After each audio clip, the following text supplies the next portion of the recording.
Today on How It's Made. High-precision cutting tools, keeping industry on the cutting edge.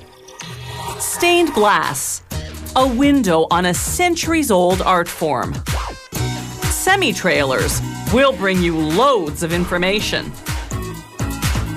And recorders, a noteworthy craft.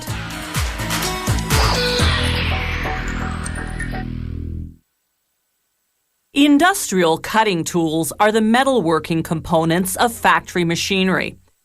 They're designed to form metal into product parts or into devices for making product parts. High-tech industries require high-precision cutting tools. These are end mills, tools specifically designed for cutting and shaping metal. They're made from a very durable grade of steel, or from tungsten carbide, a metal even stronger than steel. Steel bars in their raw state are actually soft enough to be cut and shaped, but it takes loads of lubrication to cool the intense heat that metal-on-metal friction generates. Using a giant bandsaw, they cut the bars into end mill-sized pieces called blanks. Workers turn each blank individually on a computer-guided metal lathe. First, they form a point on one end. Then they flatten the opposite end and drill a center hole. Then they trim the diameter to the required size.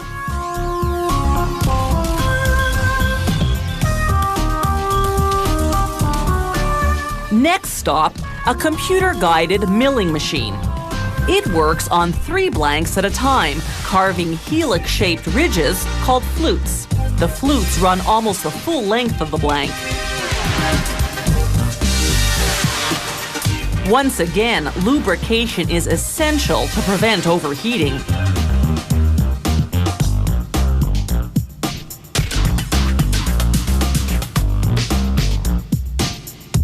This milling process transforms each blank into a tool. From this point on, the shorter smooth portion is called the shank, the longer fluted portion, the cutting end. Here's the same milling process again, but for a different model.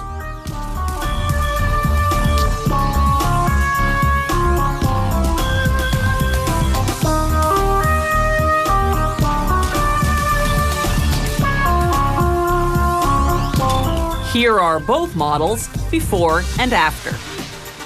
Now they cure the steel using a 2-step heat treatment process. The first stage hardens the metal using molten salt that's been heated until it liquefies. They soak the tools in 5 progressively hotter salt baths, whose temperatures range from 650 to 1200 degrees Celsius. The second phase of heat treatment is a process called induction. They set each tool into a large metal coil. The coil's internal magnetic field generates intense heat, which softens the shank, making it more flexible. Now the finishing process. They run the shank against a grinding wheel whose grit is made of diamond particles. This gives it the strength to erode steel with a high degree of precision. They verify the final diameter using a digital micrometer. Then a robotic arm runs the tools one at a time through a high-precision automated grinding machine, this time to finish the cutting end.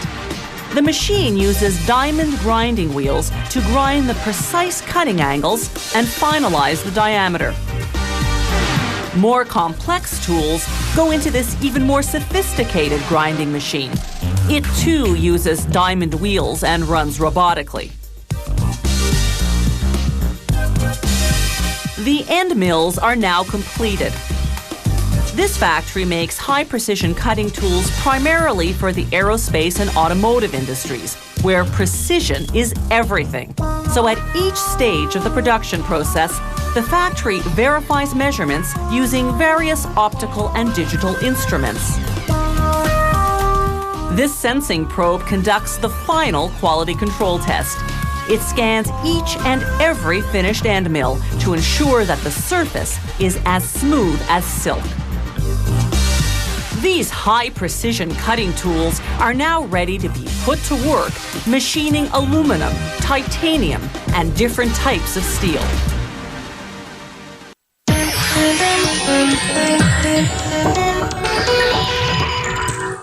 Around 1000 AD, craftsmen began making intricate window designs using lead rather than wood or plaster between pieces of colored glass.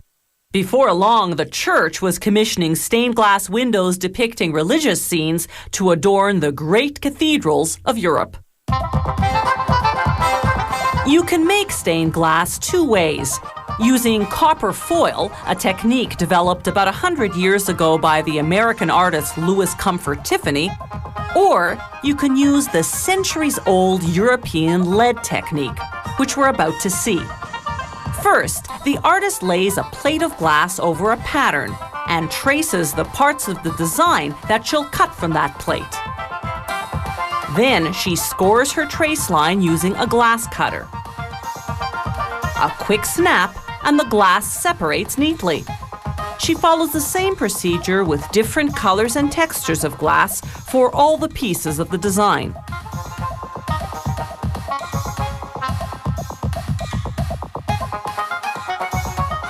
By running the cutter slightly inside the trace line, she leaves room for the strip of lead that will later hold the pieces of glass together. Once she finishes cutting all the pieces, she checks them against the pattern, making sure they fit together properly.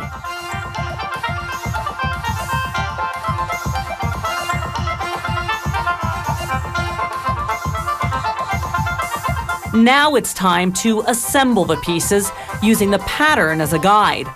This zinc molding will frame the panel, its inner groove fitting over the edge of the glass.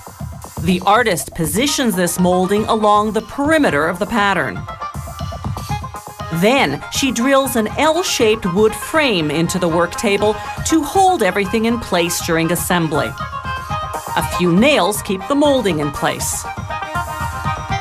She'll join the pieces of glass using strips of lead called came. Lead because it's soft enough to bend to the shape of the pieces. After straightening out a long strip of came, she cuts the various lengths she needs to border each piece of glass. The came is shaped in such a way that the glass on each side just slides right under. The cutting pliers, called nippers, are specially designed to slice through the came without deforming it.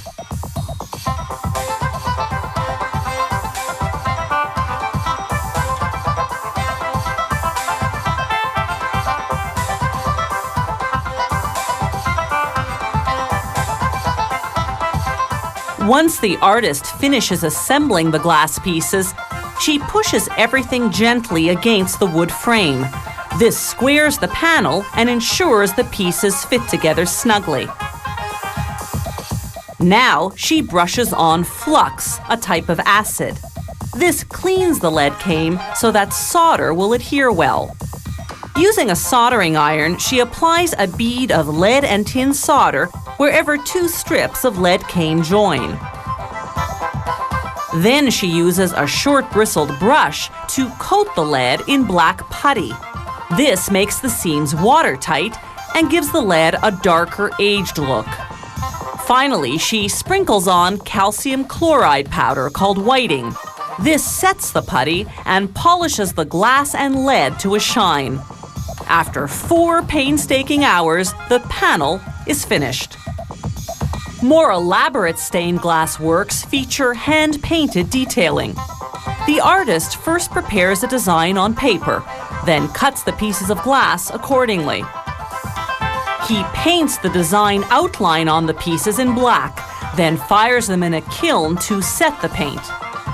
To create shading, he applies a coat of brown paint called grisaille.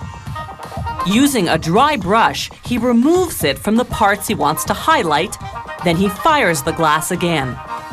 Now he paints in the final details and fires the glass for one last time. The paint contains powdered glass, so the intense heat of the kiln bonds it to the glass pieces. The result is nothing short of spectacular.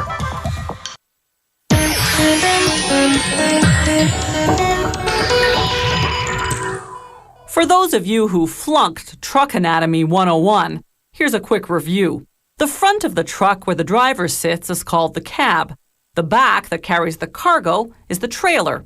A semi-trailer is a type of trailer whose front end goes on the same wheels as the rear end of the cab. This type of semi-trailer is called a van. It has a closed-in compartment for transporting cargo that needs protection from the elements. To make the coupler plate, the part that attaches the van to the truck cab, they submerge steel plates in water to quell the smoke that metal cutting generates. They use a computer-guided plasma cutter. This powerful torch ejects hot gas at high pressure, slicing through the metal with detailed precision. Elsewhere in the factory, meanwhile, they take pre-painted aluminum panels and rivet them onto aluminum or steel support posts, the same way drywall goes onto 2x4s in house construction. These thin, lightweight panels will be the van's exterior walls. Plywood on the reverse side, its interior walls. A computerized sensor guides the robotic drills to drive screws through the plywood into the support posts underneath. For heated or refrigerated vans, there's a layer of insulation in the walls.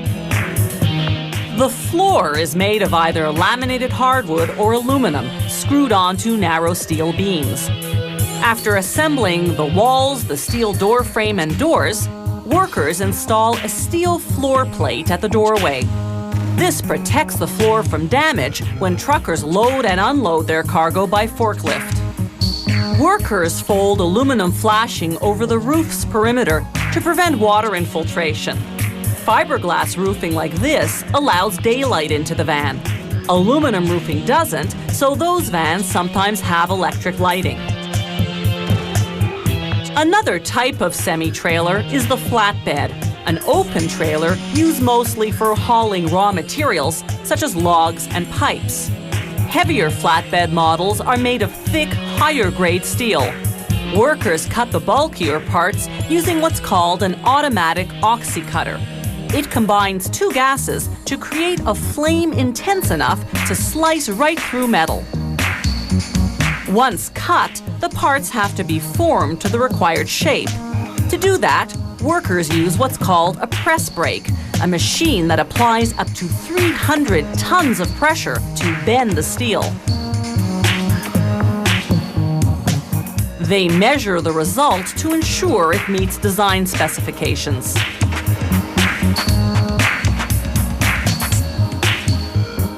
The chassis will have two main beams running the length of the flatbed. A semi-automatic robot welds together the various welded sections that make up each beam. A worker follows behind, inspecting the joints and removing welding residue. Now they position those two main beams side by side, inserting steel cross members through them to support the floor. They install the coupler plate and other components, then weld everything together.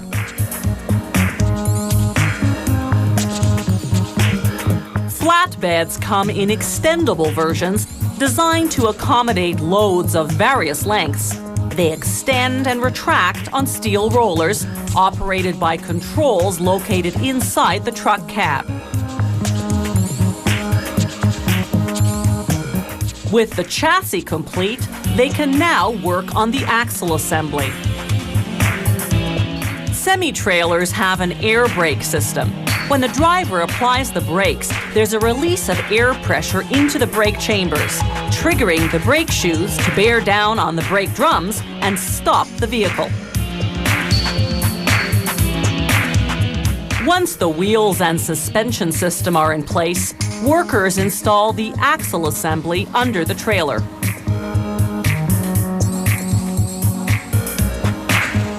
The average semi-trailer weighs between 5 and 6 metric tons and can haul up to 5 times its weight.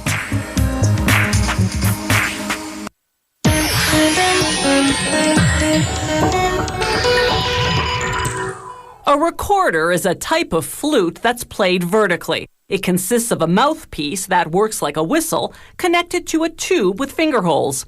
Mass-produced plastic recorders are a staple of elementary school music programs. Real musicians, though, play finer wooden recorders.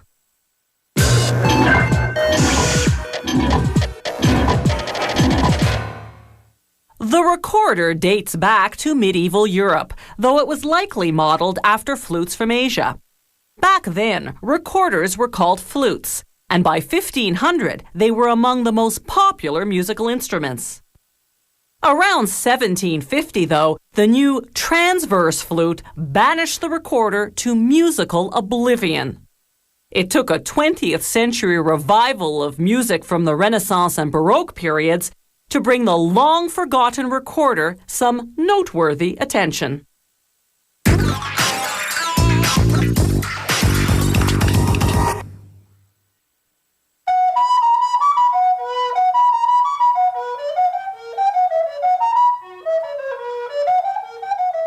A recorder is composed of 3 hollow sections made of a lightweight hardwood, such as boxwood.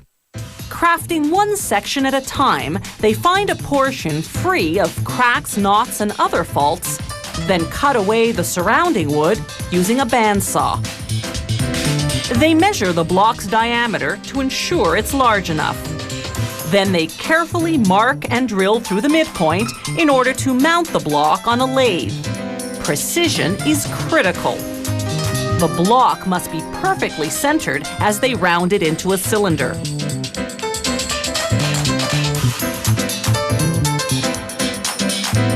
Next, they use a large drill to widen the inside hole, known as the bore. They enlarge it enough to insert a tool called a reamer. Then they ream the bore to the final diameter, which varies according to the size of the recorder. The bore tapers slightly toward the bottom of the instrument.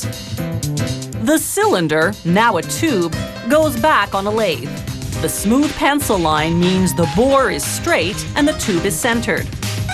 They trim the outside to reduce it to the right diameter, checking the measurement with the help of calipers. Then it's back onto a lathe for the final profiling. This is where the maker gets to flaunt his artistry, embellishing the tube with ornamentation typical of the Baroque period.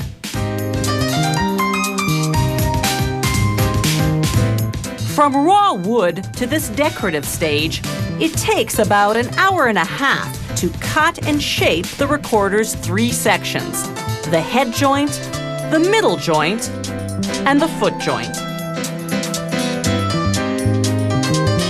Now they smooth the surface of each joint with fine sandpaper. Then it's back to the technical tasks. Locking the middle and foot joints in a vise, they drill the finger holes, 7 holes down the front and 1 in the back for the thumb. For the recorder to play in tune, they must follow the precise measurements specified in the technical drawing. In the head joint, they cut a flat canal called the windway. It directs the air that's blown into the instrument. Next, they carve out a rectangular window with a sloped opening called the labium. The labium is what regulates the recorder's tone, the sound quality, so its size and angle are critical. The air the musician blows into the mouthpiece travels down the windway and hits the sharp edge of the labium.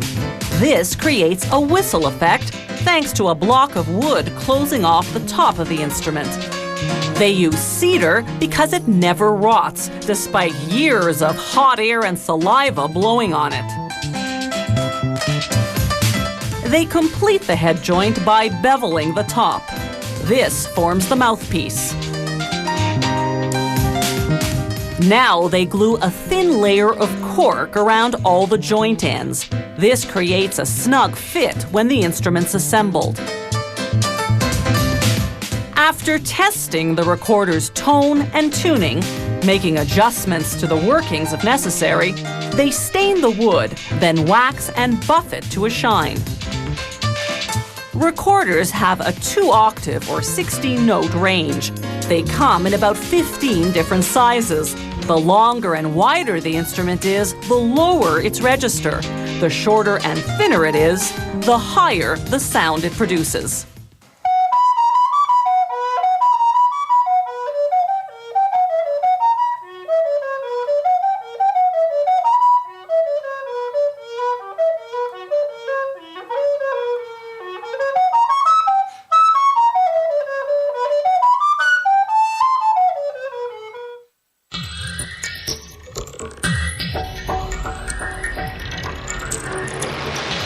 If you have any comments about the show, or if you'd like to suggest topics for future shows, drop us a line at www.howitismade.net. The How It's Made crew vehicle is courtesy of Subaru Canada.